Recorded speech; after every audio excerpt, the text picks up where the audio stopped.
Good morning to you. Welcome to Sunday Supplement, the show where we digest, analyse and debate the sports stories inside the Sunday papers. It is our final show of the season before a break for summer, and there is so much to talk about. Here to do just that are Carl Anka from The Athletic. Welcome, Carl. Dominic King from The Telegraph. Good to see you, Dom. And The Sun's Jack Rosser. Welcome to you, Jack. Great to have you all here. Let's see what's making the headlines then this morning.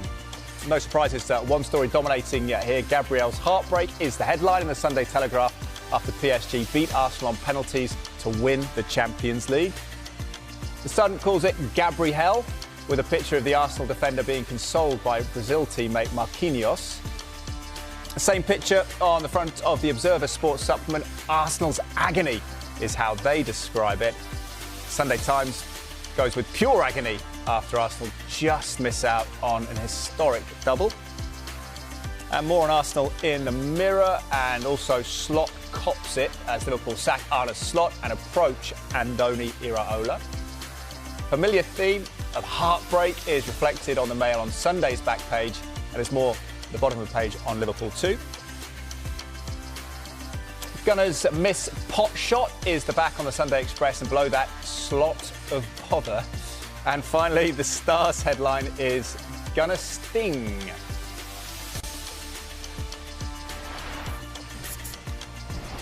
Well, let's start with the back page or front page, Jack, of the Observer there. Arsenal agony. Does that about summarise it after so much hope over a long period of time? Yeah, I think when the semi-finals had finished and we saw it was Arsenal, PSG having come through that incredible pair of semi-finals against Bayern Munich, there was a real feel that it would just be PSG and they're the best team in Europe. But I think with Arsenal, the way they ended the season, and I remember me and Carl were both here the day of the Man City game in the Premier League. They obviously lose that, and it was who can get this run over the season. And it sort of went unnoticed that Arsenal won 5 on the trot and stormed it while City really struggled, and that confidence has really built within Arsenal. So I think the closer we got to the final, the more hope would have built within Arsenal fans. The longer that game went on, going ahead after 5-6 minutes with a fantastic goal from Havertz, the hope's there and it's building and building and building. You go all the way. Eze misses the penalty. That's a very poor penalty. But then David Raya pulls them back in. Everyone's back up again. And then for one of their players of the season, arguably their player of the season, to step up and take a penalty like that, it's heartbreaking for them. But I think the general sentiment will be at their parade today that what an incredible season. I remember sort of February, March, everyone's speaking about quadruples, trebles, but given the weight it's been for Arsenal to win a league title, one trophy this year, that trophy this year makes it a fantastic season. So a very difficult night for them and their fans, but I think they'll still look back on the season incredibly fondly. Oh, it's quite incredible, that camera shot, isn't it, behind the penalty takers as they step up. The headline of the Telegraph, Carl, front page of the supplement, Gabriel heartbreak. We stood up behind him as he ran round, got the angle for his left foot. You were just saying, though, that you didn't feel 100% convinced he was going to score. It was a strange shootout. I think, well, the new angles now for penalty shootouts where it's directly behind the taker, sometimes you can't quite get a field of depth. And for me, I always feel a bit off when someone's starts from a straight run up. You're going, hang on, can't do that. But penalty shootouts are, sometimes got more in common with the poker match rather than football. And for me, watching it, I didn't get the sense PSG's goalkeeper was going to save a single one. So I was surprised that Gabriel didn't go for just simple put it down the middle. He went for power, and then it went over the bar. Difficult for a lefty? No. There's always a cliche, isn't there, about This is a common misconception, that left-footed penalty takers are worse. We have the brilliant Liam Tharm on The Athletic did a piece last season about how more penalties are being converted because we've got more left-footers. So yeah, a really common misconception that left-footers take worse penalties is completely false. There's a piece in the Sun, Martin Lipton's report, though, Dom, saying glory out of reach for Gabriel after Penn's sink at Arsenal. Not fair, simply not fair, writes Lipton.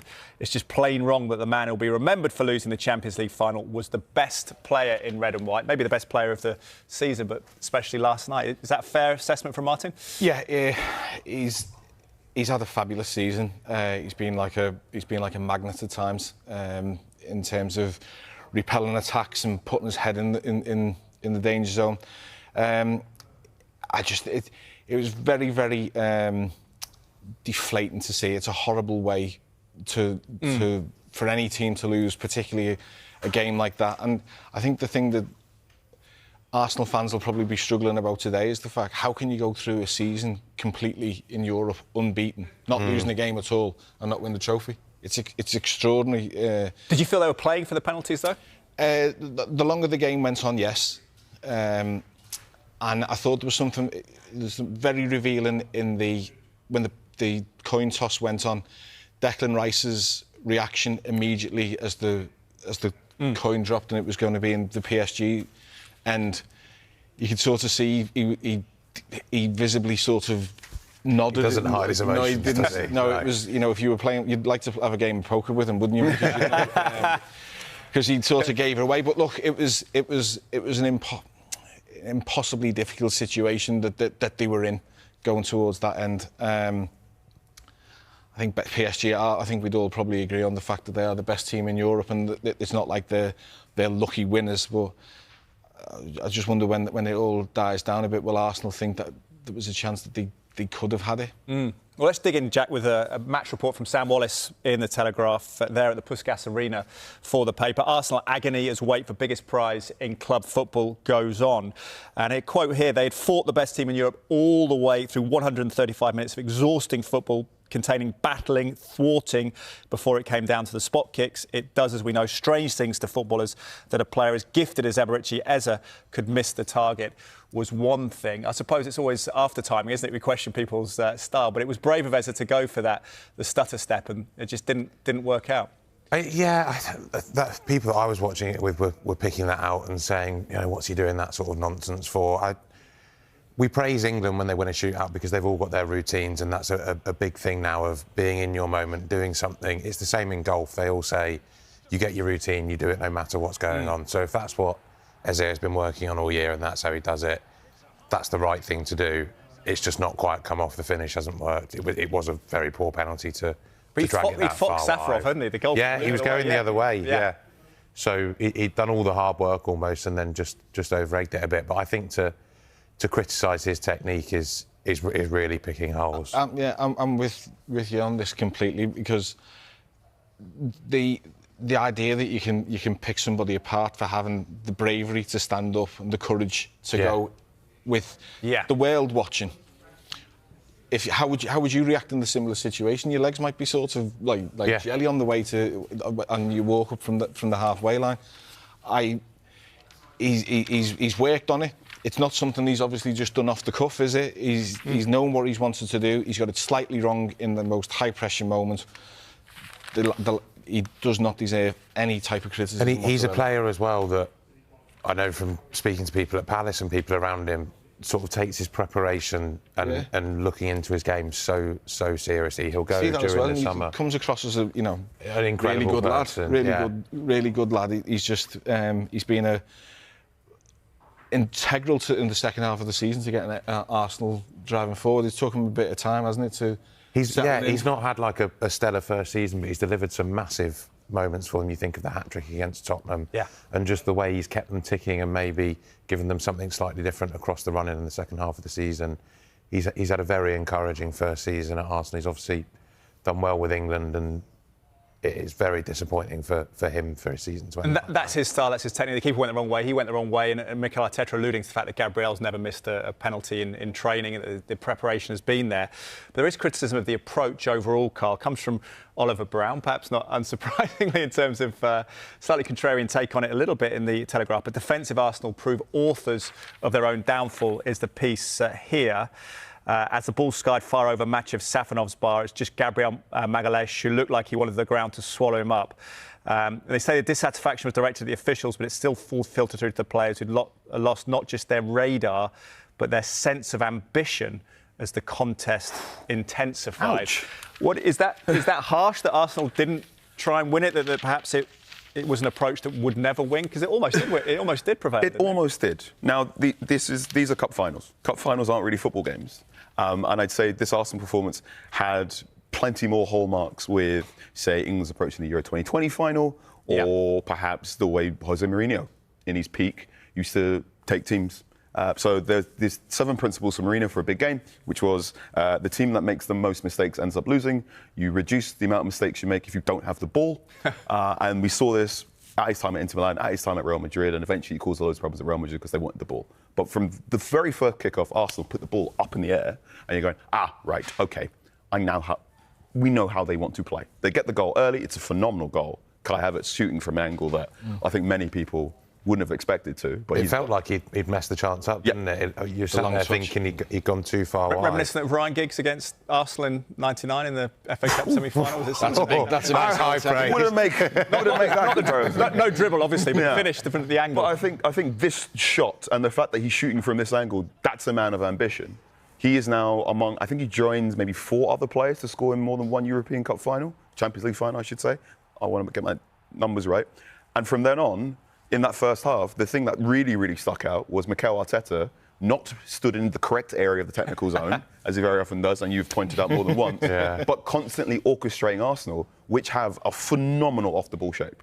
There were multiple points in that first half where PSG have the ball and every single avenue is closed, and that was the game plan. Was the game plan the same regardless of whether they could score that goal in the 5th minute? I think the game plan was score a goal, suffocate them, nullify all their best tools, and perhaps scoring early might have meant they had to go to that well earlier than possible. But I think they were fantastic in that first half. That's the most timid I've seen Kvaratskhelia play in the Champions League this season, and he's been phenomenal throughout the entire tournament. That was because of Saka helping out Mosquera. Yes, and Mosquera himself being brilliant. I think Miles Lewis-Skelly was fantastic yesterday as well. To think that he's not even turned 20 yet, and he's going toe-to-toe with some of the best midfielders in the world. That was a very, very, very good first-half performance. But, like you said, Dom, the moment it gets to extra time, I went for a walk. I went, well, this is going to penalties. There's no way anyone's going to gamble here to try and score a goal. No. So, and this is it. If you are trying to... Mikel Arteta's approach is to reduce the amount of chaos in games of football because he trusts his players to eventually outlast, outrun, and get that 5-10 extra %. And that will work in a league campaign because Arsenal are better equipped for the rigmaroles of a 38-game season, a 50, 60-game season than anyone else in Europe right now. In a one-off game, the chaos will come eventually, and I think that's how you get Mosquera giving away penalties. Is it against Arteta, or is it just the circumstances of the situations unprecedented for this group of players? Because Oliver Brown says perhaps it was anxiety that inhibited them, after all, from being too expansive, or were they shackled by the head coach, the manager? I think both things of that can be true. Because the Champions League final, any European final is different. I probably count on the fingers of one hand a classic game, and I wouldn't even sort of say a classic entertaining game that you see in finals in Europe. That's just not what it's about. But that was the absolute game plan for him, wasn't it? Score early and nullify them. And I was watching in amazement at times of how well drilled they were. The shape of them when they were out of possession was as good as you'll see from a team defending. From a coaching point of view, he can't be faulted in terms of how he sets his team up when they haven't got the ball. Brilliant. But I started getting concerned for Arsenal when they were doing unnecessary things, like Mosquera when he got booked early in the second half for deliberating on the throw-in, and just the things that you're going to wind people up. You know, you don't have to do that because they've got good players. The more you start reverting to the gamesmanship or breaking up play or whatever, you find yourself subconsciously coming back and back and back, and that is. There was a spell where they lost their heads a bit as well, wasn't there? I think around the penalty shout, Arteta got booked, Rice got booked, and that they did really seem to struggle to just have a bit of control in that moment. But you're right in terms of the setup of the confidence as well to just go, we're going to sit here, we're going to keep narrow, we're well organised, cross it as much as you want, we'll deal with that. Yeah, if he in his mind's eye, if he's having a dream about it, what does he think? We score early. We think we defend.